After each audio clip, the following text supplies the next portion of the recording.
여러분, 종교는 현실에 기반을 두지 않으면은 종교는 무너집니다. 어떤 종교도 마찬가지입니다. 종교라고 해서 현실을 무시하거나 현실을 전혀 즉 현실의 필요성을 전혀 인식하지 못하면 종교는 반드시 쇠퇴하게 되어 있습니다. 우리 기독교도 마찬가지입니다. 여러분, 순복음 신앙과 순복음 교회들이 어떻게 해서 확장된 줄 여러분 아십니까? 여러분, 1960년대에 이제 순복음이 사실은 겨우 그냥 극히 적은 그 숫자의 그 세력으로 순복음이 자리를 잡았어요, 사실은. 그리고 사실 지금도 전체적인 비중은 순복음이 그렇게 많이 차지하지는 않습니다. 장로교가 한 60%나 65% 정도 차지하고 나머지 교단들입니다. 근데 1960년대 이제 그때 기독교가 순복음이 어떻게 확장을 했는지를 좀 알아야 할 필요가 있어요. 왜 그러냐면 19세기 교회하고 20세기 교회는 너무 틀립니다. 너무 틀려요. 19세기 교회하고 20세기 교회는 제가 볼 때는 정말 이게 같은 기독교라고 할 수 있을까라고 할 정도로 굉장히 틀려요. 대표적인 게 뭐냐면 19세기까지는 대부분의 그 당시 거의 모든 교회들, 교파들은 거의 신자들의 현세 삶에 대해서 그렇게 큰 비중을 차지하지 않았어요. 그 내용을 그렇게 많이 다루지 않았어요. 스펄전 목사님의 설교도 제가 계속 읽어보지만은 실제적으로 그 설교 속에서 당장 그 당대에 그 스펄전 목사님들이 목회한 그 지역은 노동자들이 있는 지역이거든요. 근데 사실은 제가 엄밀히 평가를 해보면은, 솔직히 그 당대에 그 노동자들에게 정말 이 설교가 그렇게 크게 위로를 줄 수 있겠는가. 그런 생각이 솔직히 듭니다. 그렇다고 제가 스펄전 목사님의 설교를 폄하하는 건 아닙니다. 복음의 가장 핵심은 너무나 정확하기 때문에 그거는 제가 말하는 것이 아니고 거의 대부분이 그래요. 런던에 있는 유명한 그 당대 19세기 설교자들의 설교를 쭉 읽어보면은 딱 드는 느낌이 뭐냐면, 이건 제가 개인적으로 이건 조심스럽게 얘기하고 싶은 거지만 설교 내용은 정통적이지만 교리적으로 틀림은 없는데 너무 좀 현실을 다루지 않는다. 그 당시 19세기의 그 많은 영국의 일반 민중들은 오늘 이 말씀처럼 무엇을 먹을까, 무엇을 마실까, 무엇을 입을까, 이거에 대해서 많이 근심하고 염려했단 말이에요. 일부 귀족층이나 부유층들, 그 당시 이제 신흥 산업 지주들이나 정말 아무 걱정 없이 잘 먹고 잘 살았지, 그 당시 영국의 거의 8, 90%는 굉장히 가난하고 못 먹고 못 입고 그런 상황이었어요. 근데 그런 상황에서 그 당대 교회들이 보니까 국교회도 그렇고 비국교도 그렇고 너무 그런 일들에 대해서 말씀으로 다뤄주지 않은 것 같아요. 제가 쭉 보면 그거는 너무 아쉬워요. 물론 복음, 죄, 용서, 천국, 은혜, 그거는 잘 다뤘어요. 그거는 너무나 뛰어납니다. 그러니까 19세기 교회는 교회가 배도 배교나 이런 면에서는 문제가 없습니다. 그러나 너무 교회가 일반 백성들, 민중들, 국민들의 삶에 대해서 너무 무관심했어요. 그러다 보니까 마르크스나 공산주의자들이 활개를 친 거예요. 근데 19세기 교회는 딱 거기에서 멈춘 거예요. 근데 20세기 들어와서 오순절 운동이 일어나면서 무슨 일이 벌어졌냐면 20세기는 이제 또 다른 극단으로 갑니다. 뭐냐면 교회가 너무 너무 신자들의 현실의 삶만 다루는 거예요. 그러니까 교회가 어떻게 합니까? 그러니까 배도 배교하는 거예요. 교리적으로 이탈하는 거예요. 복음도 제대로 없고 구원, 영생, 천국, 심판, 지옥, 형벌 이런 것들이 설교 속에서 다 빠져나갔어요. 그래서 영적으로 교회들이 어때요? 영적 음행을 저지른 거예요. 쉽게 해서 하나님의 진리를 이탈한 거예요. 이게 19세기까지와 20세기까지 차이가 여기에 나 있습니다. 그럼 이제 21세기는 어떻습니까? 21세기는 또 다른 극단으로 지금 더 치우치고 있어요. 또 다시 하나님의 참된 교리로 그쪽으로 가지는 못하고 더 어때요? 더 극단으로. 아마도 성경 예언의 계시록에 비춰보면은 거의 대부분의 교회들이 하나님의 진리를 다 이탈하고 극히 소수만, 예수님이 그랬죠? 내가 올 때 믿음을 보겠느냐 그랬잖아요. 그만큼 참된 바른 믿음을 가지고 있는 교회나 그리스도인들이 엄청나게 적은 겁니다. 자, 우리는 이러한 가운데서 우리는 좀 기독교에 대해서 균형을 차릴 필요가 있어요. 자, 제가 아까 얘기했지만 1960년대 우리나라는 정말 날마다 먹는 거, 하루 정말 한두 끼 먹는 것도 힘든 사람들이 꽤 많았고, 또 우리나라가 그 당시 산업이 없었잖아요. 산업이 발달하지 않았으니까 얼마나 가난합니까? 많은 사람들이 먹고 마시는 일에 정말 그것 때문에 거의 살다시피 했어요. 근데 그런 와중에 순복음 사역자들은 당장 저들이 먹을 게 없고 입을 것이 없고 저들이 정말 살아가는데 너무 궁핍한데, 그런 것을 하나님을 의지해라. 하나님이 도우실 것이다. 하나님께 구하라. 하나님이 축복하실 것이다. 이런 메시지를 준 거예요. 이러니까 순복음 사역자들은 굉장히 출발이 늦었지만 엄청나게 폭발적으로 확장한 겁니다. 그래서 저 여의도가 그때 생긴 거예요. 사실 이제 저 여의도 그분도 자기도 이제 처음에 장로교 신앙을 했거든요. 근데 가만히 성도들의 가정의 신방을 가보니까 이건 먹을 죽거리도 없고, 근데 거기 가서 장로교 목사들은, 장로교 사역자들은 천국, 지옥, 형벌, 심판, 계명 이런 얘기를 하고 있으니 배가 고픈데 지금 천국이 눈에 들어옵니까?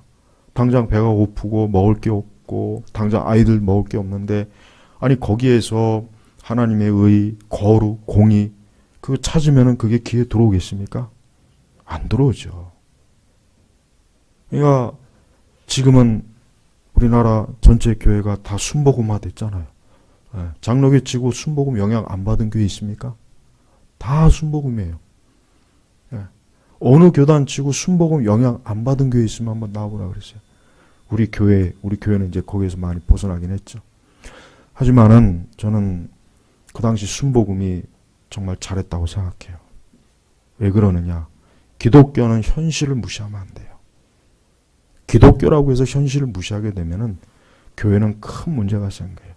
오늘 예수님은 너무나 균형 잡히게 우리에게 하나님의 진리와 복음을 제시한 분이요. 여러분, 예수님께서 지금 먹고 마시고 있는 걸 무시하지 않았어요.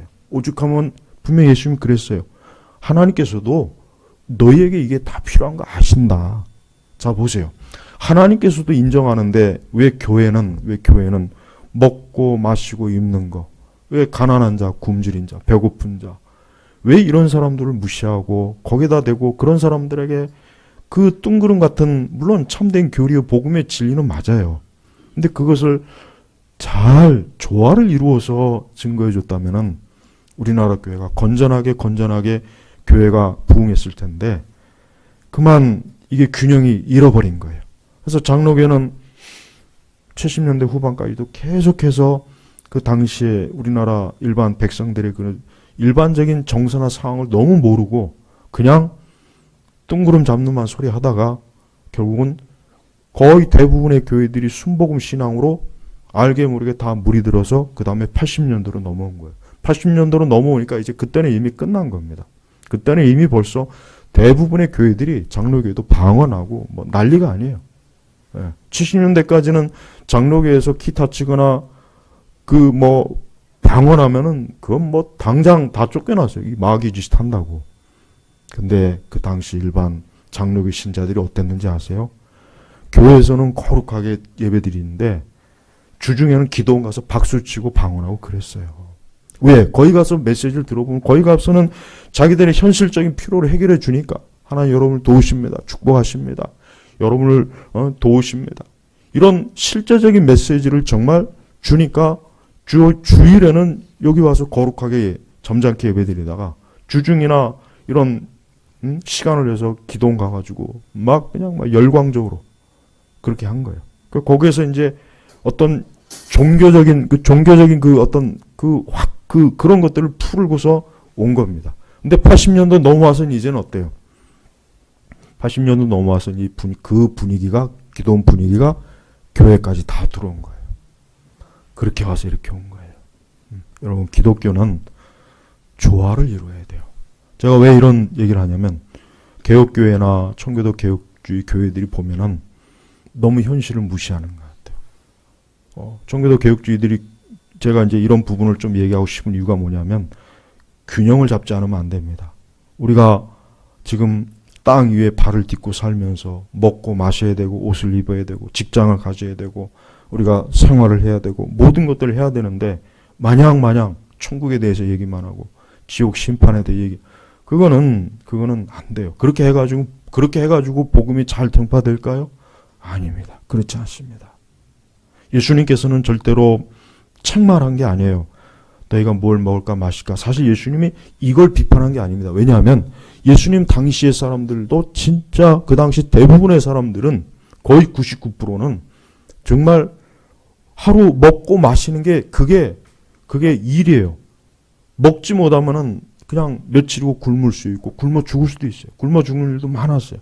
그러니까 예수님께서 하나님의 아들이시지만 그 이스라엘 백성들의 삶을 가만히 보니까 예수님 자신도 가난한 집안의 출신이잖아요. 그럼 예수님 자신도 굶어봤을 거예요. 틀림없이. 예수님도 굶어봤을 것이고 예수님도 분명히 먹고 마시고 입는 일에 어려움을 겪었으니까 이러한 사정을 너무 잘 아는 거예요. 그래서 여러분, 우리가 복음서 읽어보십시오. 예수님이 얼마나 4,000명을 먹이셨죠. 오병이어 역사도 있죠. 병도 고쳐줬죠. 귀신도 쫓아내줬죠. 보세요. 예수님이 하신 사역을 보십시오. 실제적인 것들을 베풀었잖아요. 실제적인 것들을 베풀었어요. 근데 그러한 것들이 기독교 역사에 흐르면서 중세를 거치면서 근세에 들어오면서 그런 것들이 계속 사라진 거예요. 초기 교부 시대는 안 그랬습니다. 여러분, 초기 교부 시대는 교부들의 설교를 읽어보면 알지만 굉장히 신자들의 먹고 마시고 실제적인 것들을 잘 다뤘습니다. 교부들 설교 읽어보면 알아요. 근데 교부 시대 넘어가면서 이제 본격적으로 중세로 로마 카톨릭이 자리 잡는 그 시기부터 교회가 어떻게 됐느냐? 관념적이 돼버린 거예요. 왜? 계급화. 그 당시 로마 카톨릭이 계급화가 됐거든요. 정치화가 됐거든요. 그러니까 일반 백성들이 먹고 마시는 건 관심이 없는 거예요. 교회 제도를 만들고 의식을 만들고 멋있게 성당을 꾸미고 예배 자리, 거기에만 몰두한 거예요. 그래서 여러분, 중세 시대 그 예배 그 기록을 보면은, 미사 기록을 보면은 엄청나게 화려한, 정말 그 성당 화려한 곳에다가, 근데 그 화려한 성당에 들어온 사람들의 옷차림이 어떠냐? 거의 거지입니다. 거의 거지. 사제들 빼고는 그냥 뭐 누더기 옷에 먹고 마시지도 못해가지고 거의 그냥 반해골 형상으로 거기 와서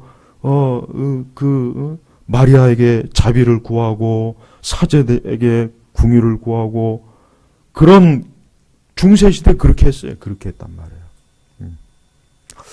여러분, 우리가 오늘 제가 왜 이 말씀을 증거하는 이유가 뭐냐면, 기독교는 그런 종교가 아니라는 거예요.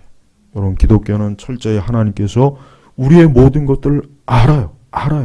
모르신 게 안단 말이에요. 그러니까 32절에도 보니까 너희 하늘 아버지께서는 너희에게 이 모든 것들이 필요하다는 것을 아신다. 자, 여러분의 필요가 있으면 그 필요를 절대로 하나님 앞에 숨기지 마세요. 내가 하나님 앞에 이러한 필요, 그게 뭐든지 좋아요. 그게 돈이라도 괜찮습니다. 직장이든 결혼이든 사람이든 뭐 건강이든 괜찮아요. 그거 하나님 앞에 구하는 거 죄되는 게 아닙니다. 그거 구한다고 해서 너 기복주의 신앙에 빠졌구나, 너 현세적이구나, 그 사람은 예수님보다 더 똑똑한 사람이에요. 그 사람은 하나님보다 더 똑똑한 사람이에요. 아니, 사람을 지으신 하나님보다 어쩌면 그렇게 똑똑할 수 있을까요? 말이 안 되는 거예요.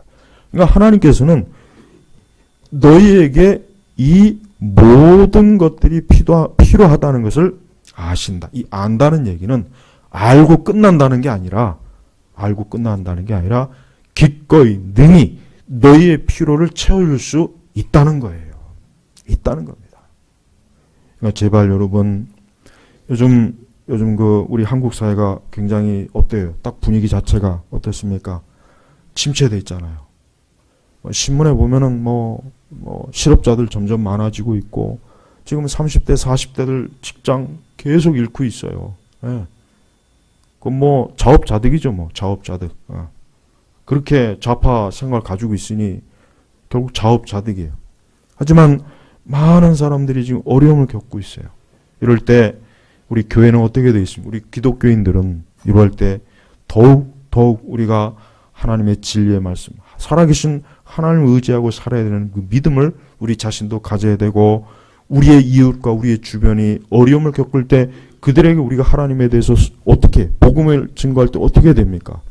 우리는 그들의 필요를 하나님께 가지고 나오고 하나님께 의지하라고 꼭 그렇게 증거해 줘야 돼요. 그냥 복음을 전한다고 해서 너 예수 안 믿으면 지옥 가. 빨리 예수 믿어. 당장 예수 믿어. 그게 복음을 가로막는 거예요. 그게 복음을 가로막는 거예요. 오히려 그가 어떠한 필요가 있는가. 그가 병이 들었으면 우리 하나님 앞에 기도하자. 하나님은 병을 고쳐주시는 분이야. 하나님 앞에 기도하자. 이렇게 해야 되는 겁니다. 그가 어떤 다른 문제로 고통받으면 우리 그 문제를 가지고 우리 예수님께 나아가자. 그럼 예수님은 해결해 주시는 분이야. 도우시는 분이야. 그렇게 해야 돼요. 근데 이러한 복음 전도 방식을 우리 청교도 개혁주에서는 굉장히 나쁘게 봐요. 그건 잘못된 것이다. 그렇지 않습니다. 그게 바른 거예요. 그게 예수님이 하신 거예요. 예수님께서 그 3년이라고 하는 그 짧은 그 시간 속에 3년이라고 하는 그 짧은 동안 정말 하루 24시간 유대 전역을 다니면서 매일매일 정말 가르쳐도 부족할 시간이 아니겠어요. 근데 그런 예수님께서 성경에 보니까 요한복음에 보니까 성경에 기록되지 아니한 엄청난 많은 이적과 기적들을 많이 행했다 그랬어요. 그럼 그걸 왜 행했겠습니까? 그 당시 유대인들의 필요를 채워준 거예요. 필요를 채워준 거예요. 그래서 저는 기독교는 사람들의 필요를 채워준다고 확신해요. 이게 바른 기독교예요. 사람들의 필요를 채워주지 못하는 기독교, 그 기독교가 어떻게 됩니까? 사람들에게 외면을 받아요. 자, 19세기 보십시오. 19세기 보면은 대단히 그 교회 사가들도 잘 모르는데, 왜 많은 그 당시 영국에 있는 노동자들이, 왜 많은 사람들이 왜 그렇게 노동운동과 마르크스주의에 빠져들었냐? 교회 가니까 맨날 뜬구름 잡는 얘기 하는 거예요. 교회 가니까. 맨날 뜬구름 잡는, 자기들에게 필요한 거에 대한 얘기 안 해주는 거예요. 성경에 굉장히 많은데, 아니 성경에 없으면 모를까? 성경에는 그런 말씀이 엄청나게 많은데, 가면 노동자들의 그 가난한 노동자들의 그들에게 정말 위로가 되는 말은 안 하고 맨날 하늘을 봐라, 맨날 천국을 봐라. 이러니 그 사람들이 빵을 줄 테니 내게 와라 하는 그 마르크스의 거기에 가겠습니까? 교회에 가겠습니까? 한번 생각해 보십시오. 저 같아도 마르크스에게 가지 교회는 안 갈 것 같아요.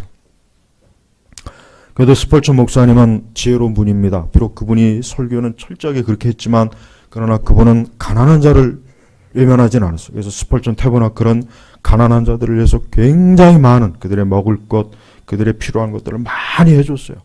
그러니까 저는 스펄전 목사님을 폄하하는 게 아니에요. 혹시 오해할 분들이 있을까봐 폄하하는 게 아닙니다.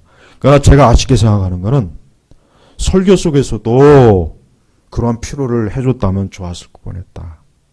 그러니까 너무 그런 필요에 대해서 언급을 안 한 게 너무 아쉬운 거예요.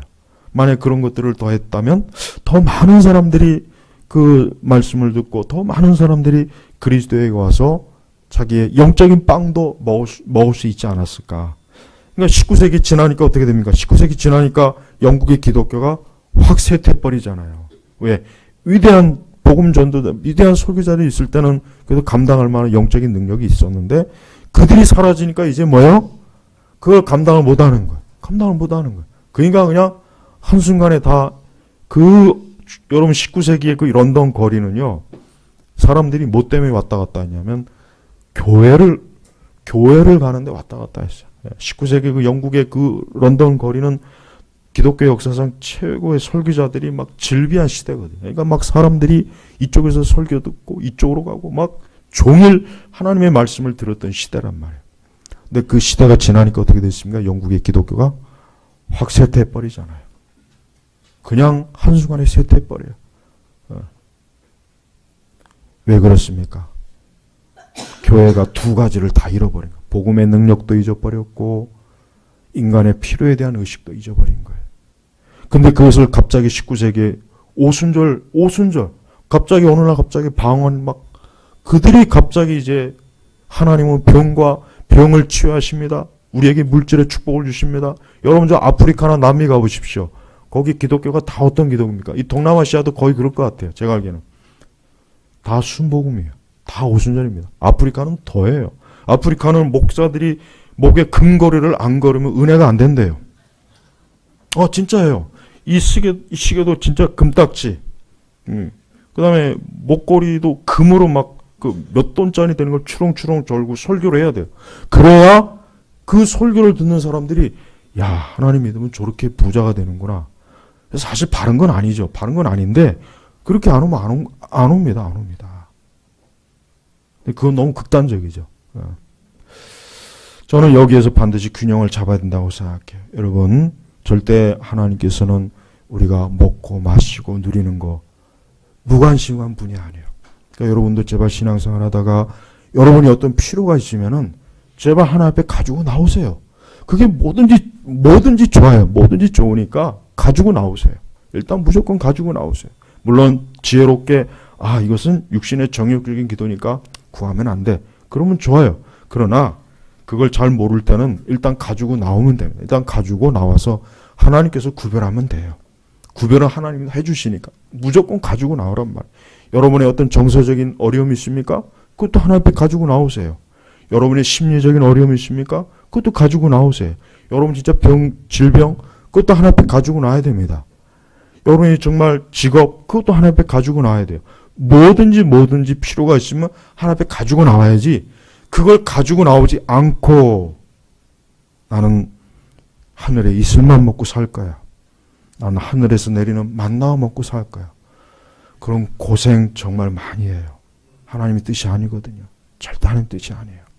예수님께서는 먼저 그것을 얘기하신 거예요. 절대 우리 특별히 여기 보면은 32절에 보면 이 모든 것들은 이방인들이 찾는 것들이기 때문이다. 자, 여기서 말씀을 잘 이해해야 돼요. 많은 분들이 이 말씀을 들으면서 읽으면서 또 어떤 분들은 정말 그렇게 설교하더라고요. 야, 하나님 앞에 먹고 마신 거 이런 거 구하지 마. 이건 다 이방인들이 구하는 거야. 이렇게 하더라고요. 언뜻 맞는 것 같지만 자, 여기서 중요한 게 있습니다. 이방인들은 하나님을 모르기 때문에 말 그대로 이방인들이잖아요. 하나님을 모르니까 먹고 마시는 것밖에는 현세적인 것과는 모르니까 그러니까 당연히 그것밖에 구하지 못하는 거예요. 여러분 오늘 주일날 저 바깥에 저 쇼핑몰이나 가보십시오. 거기에 얼마나 많은 이방인들이 있습니까? 하나님 믿지 않는 이방인들이 구하는 게 뭡니까? 그들이 구하는 게 바로 이거예요. 먹을 거, 마실 거, 입을 거예요. 왜? 그들은 정말 하나님을 모르니까 그것밖에는 못 구하는 거예요. 그것밖에는 못 구하는 거예요. 그런데 하나님을 아버지를 섬기는 너희들이 저 이방인들처럼 그렇게 육적인 것만 구하면 되겠느냐? 오늘 예수님이 하신 말씀은 바로 이것입니다. 예수님께서는 우선순위를 정해준 거예요. 예수님 우선순위를 정해준 거예요. 두 개가 분리된 게 아닙니다. 우선순위가 뭐냐? 우선 그래 이방인들은 어쩔 수 없이 이방인들이 아니냐. 저들은 하나님 모르고 저들은 구원 모르고 영생을 모르고 심판을 모르니까 당연히 먹고 마시고 구하는 것밖에는 구할 수가 없어. 그건 그들이 그러기 때문에 그러는 거야. 그러나 너희는 하늘에 계신 하나님이 너희 아버지 아니냐. 그럼 너희는 먼저 뭘 구해야 되느냐. 33절에 오직 너희는 먼저 퍼스트 제일 첫 번째 우선순위입니다. 우리 성도님들 반드시 알아야 돼요. 저는 여러분들이 공연히 하나님 앞에 땡깡을 부리거나 때를 쓰는 분이 되지 않길 원합니다. 공연히 하나님 앞에 때를 부리거나 땡깡을 쓰거나 철없는 어린아이처럼 그렇게 하지 않기를 원합니다. 왜? 먼저 분명히 예수님은 딱 순서를 정해줬어요. 너희는 먼저 하나님 나라 그분의 의를 찾아라. 바로 이게 먼저예요. 근데 예수님이 보시니까 그 당대 유대인들도 어때요? 먼저 하나님의 나라 그 의를 구하는 것이 아니라 저들도 역시 먹고 마시는 것만 구한 거예요. 자, 예수님께서 그렇게 많은 막 엄청난 먹을 걸 주니까 사람들이 많이 따라왔잖아요. 막 따라왔어요. 근데 예수님께서 하나님 나라에 대해서 얘기하니까 금세 사람들이 다 떠나가서 제자들 외에는 남은 사람이 없었어요. 예수님도 그런 일을 겪었어요. 예수님도 그런 일을 겪었습니다. 그러니까 그 당시의 사람들도, 유대인들도 벌써 뭡니까? 아니, 하나님의 백성, 선민이라고, 아브라함의 후손이라고 하는 사람들조차도, 아니, 성전을 그 예루살렘에 엄청나게 멋있게 황금 도움으로 지은 그 사람들도 예수님 가만히 보니까 이방인들과 똑같은 거예요. 귀신을 섬기고, 우상을 섬기고, 오직 육적인 것만 생각하는 거예요.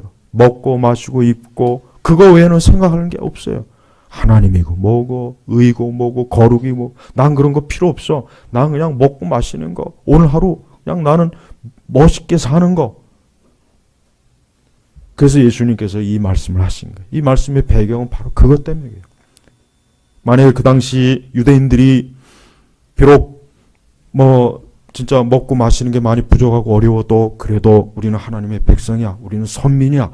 우리가 어떻게 저 이방인들처럼 살면 안 돼. 우리는 먼저 하나님을 기쁘시게 하고 하나님 영화롭게 하고 하나님의 계명을 따르고 먼저 하나님을 예배드리고 그분을 섬기는 거. 이게 가장 먼저야. 설령 이런 것 때문에 굶주리고 못한다고 해도 이것은 우리의 신앙이야. 우리의 믿음이야. 이렇게 했더라면 예수님이 얼마나 기뻐했겠어요. 근데 유대인들조차도 그렇지 않은 거예요. 교회 안에 있는 많은 분들도 그래요. 오늘 우리 시대는 극단적으로 갔어요. 이제 극단적으로 교회가 먹고 마시는 것만 얘기해요. 현세적인 것만 얘기해요. 이 땅에 있는 것만 얘기해요. 요즘은 또 한 가지 위험스러운 게 뭐냐면 항상 이제 어느 시대나 정치적으로, 사회적으로, 경제적으로 불안하면은 항상 무슨 현상이 벌어집니까? 종말. 또 종말. 요즘 보니까 또 기독교 내에 보니까 또 세대주의 종말론이 또 유행하더라고요. 이제 또 뭐 7년 환란 또 나와요. 또 나와요. 요즘 아주 유행이에요, 유행. 그걸 이제 물어보더라고요, 이제. 또 시작됐어요, 이제. 이제 또 이제 멀지 않으면 또 이제 흰옷 입고 이제 산에 들어갈 판이에요, 이제. 큰일 났습니다. 여러분, 우리 그리스도인들은 절대로 이러한 막 어지러운 시대, 시대가 이래, 시대가 이런데 어떨 수 없어. 그러면 안 됩니다. 우리의 중심을 잡아야 돼. 우리의 중심이 뭡니까? 먼저 하나님의 나라와 그분의 의를 찾아라. 이 얘기는 뭡니까? 너희는 성도이니까, 너희는 하나님의 자녀이니까, 너희는 주의 백성이니까 주의 백성답게 살아야 된다. 너희가 아무리 이 세대가 어렵고 혼란스럽고 어지럽다고 해도 너희가 육신에 빠져서는 안 된다. 육신에 치우쳐서는 안 된다.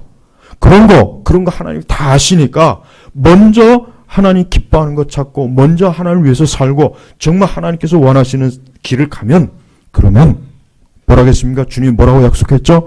그러면 이 모든 것들을 너희에게 더하여 주실 것이다. 분명히 주님이 주신다. 하나님 주신다 그랬어요. 근데 사람들이 이걸 안 믿어요. 대부분의 교회 다니는 사람들도 안 믿습니다. 대부분의 교회 다니는 사람들도 이 말씀 안 믿습니다. 안 믿어요. 그냥 이건 예수님이 하신 멋있는 거룩하고 경건한 말씀이지, 야, 지금 어떻게 우리가 하나님 나라 그분이 구한다고 해서 이게 어떻게 되겠냐? 그래서 예수님이 뭐라 그랬습니까? 30절에 뭐라 그랬습니까? 30절에 뭐라 그랬습니까? 믿음이 작은 자들아 그랬죠? 믿음이 작은 자들아 그랬잖아요. 그러니까 믿음이 작으니까, 믿음이 너무 적으니까 하나님께서 돌보신다는 걸 안 믿는 거예요. 안 믿는 거예요. 정말 하나님께서 우리의 모든 필요를 채워주신다는 걸 안 믿는 거예요. 야, 이렇게 지금 어려운 시대에 그 말이나 돼? 힘들어. 하나님이라도 못하는 게 불가능한 거야. 괜히 그렇게 살다가 큰일 난다. 적당하게 해라. 지금은 우리가 먼저 살아야 되니까 믿음 생활, 신앙 생활, 영적 생활 그거 좀 뒤로 하고 먼저 좀 실제 맞게 살자.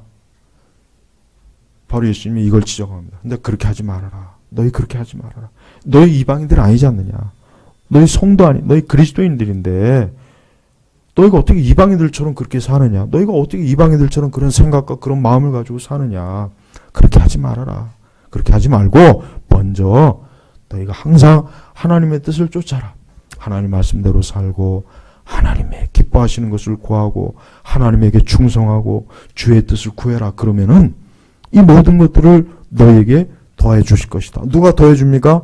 하나님 아버지. 너의 하늘 계신 하나님 아버지께서 더해 주실 것이다. 그러면서 예수님이 34절에 그러므로 내일을 걱정하지 마라. 내일은 내일 염려할 것이고 한날의 괴로움 그날 충분하다. 이 말씀은 뭡니까? 하나님께 너희 모든 걱정과 염려를 맡겨버려라. 그리고 너희가 정말 걱정해야 될 건 뭐냐? 얼마나 많은 그리스도인들이 자기 영혼에 대해서 걱정할까요? 얼마나 많은 그리스도인들이 내가 내 영혼을 위해서 오늘 어떻게 했는가? 얼마나 많은 그리스도인들이 나는 오늘 하나님과 영적으로 어떻게 지냈는가? 나는 내 영혼을 풍성하게 했는가? 내 영혼에 먹을 것, 내 영혼이 하나님 앞에서 더욱 온전했는가?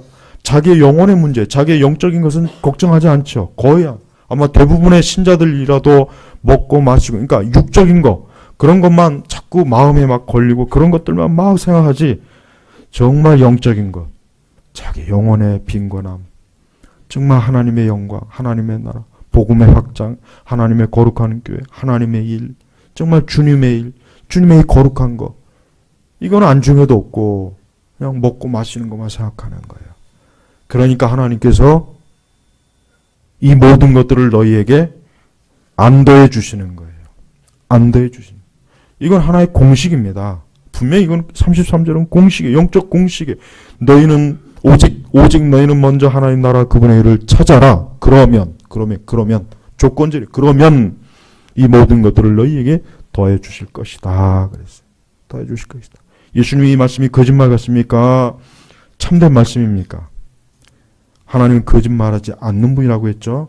하나님 거짓말하지 않으신 분이, 하나님 거짓말을 할 수 없는 분입니다. 그러면 우리는 이 말씀이 거짓말이 아니라는 걸 알아야 돼. 그럼 이 말씀이 거짓말인지 아닌지를 알 수 있는 방법이 뭡니까?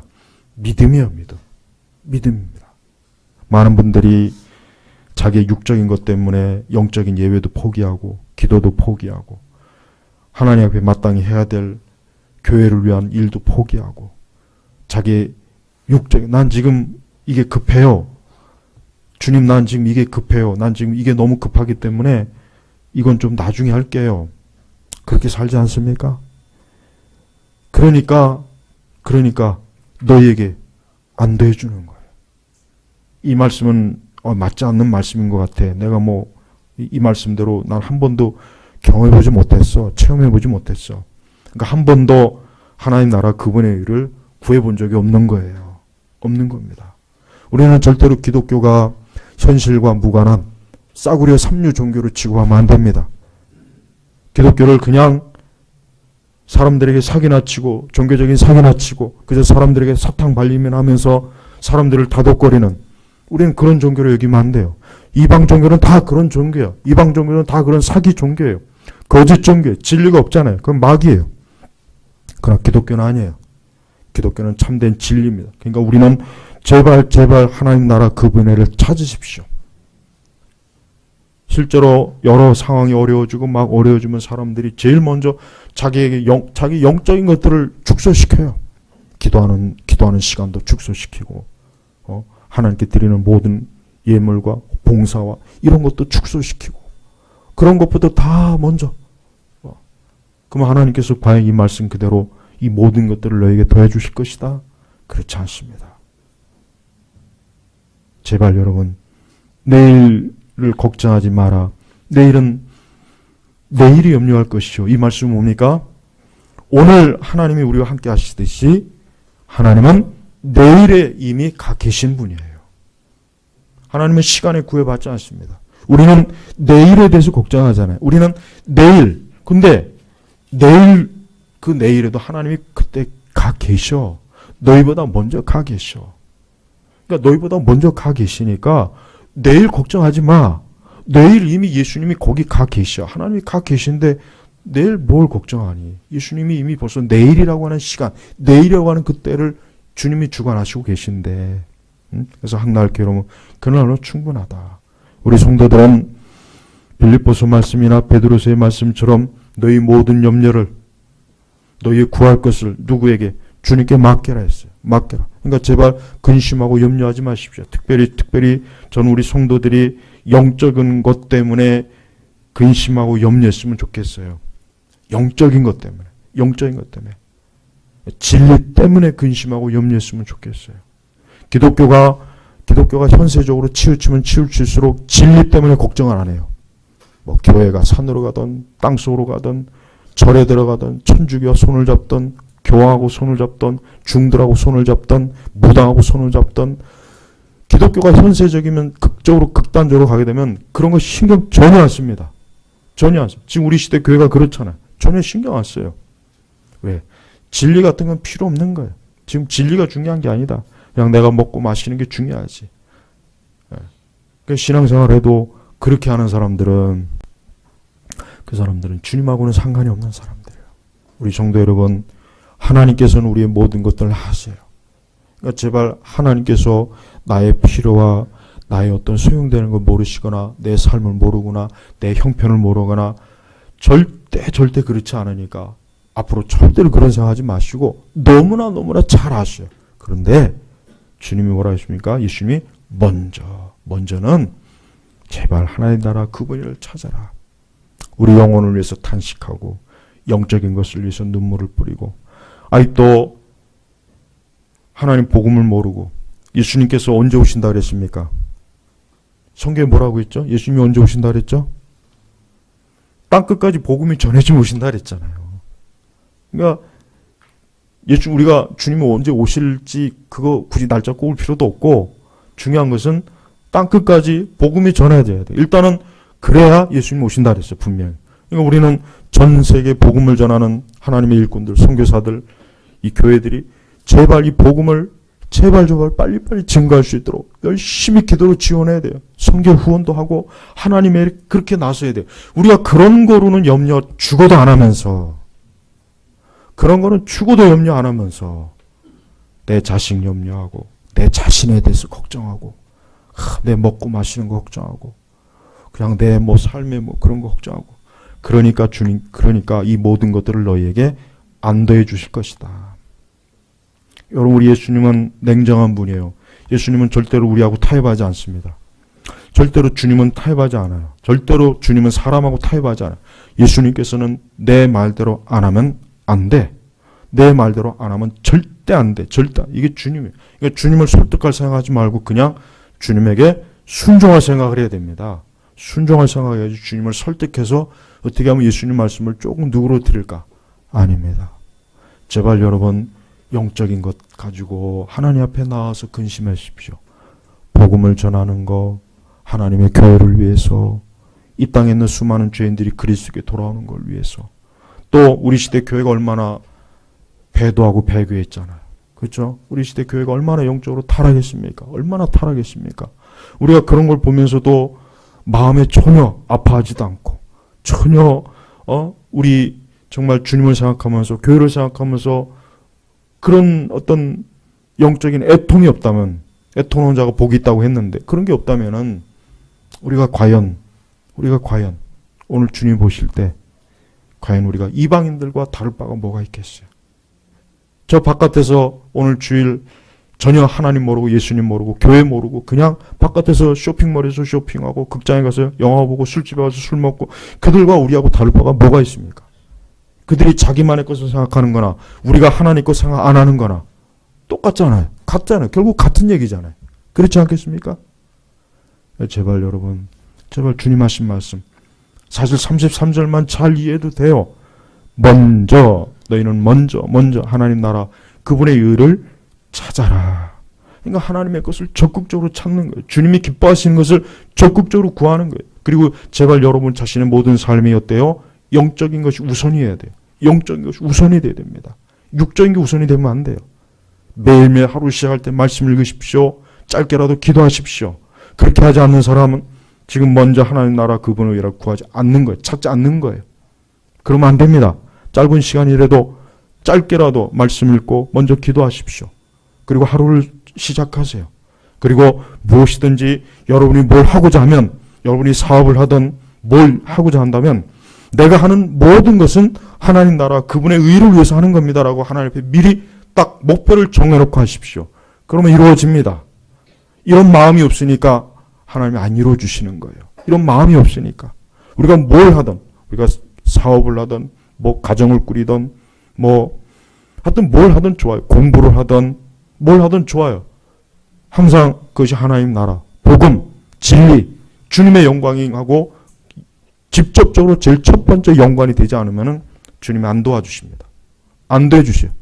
그러니까 여러분 이 말씀이 얼마나 중요한 말씀인지를 대부분 몰라요. 이 말씀 잘 외울 거 아마 외우는 분들 많아요. 근데 정말 이 말씀을 실제적으로 이해하고 순종하는 사람은 거의 없어요. 그러면서 하나님이 살아 계시네, 안 계시네. 믿음 생활을 좀 더 현실에 맞게 해야지. 너 그렇게 하나님께 몰입하다 너 망한다. 한번 몰입을 언제 해보기나 했는지 모르겠어요. 그러지도 않으면서.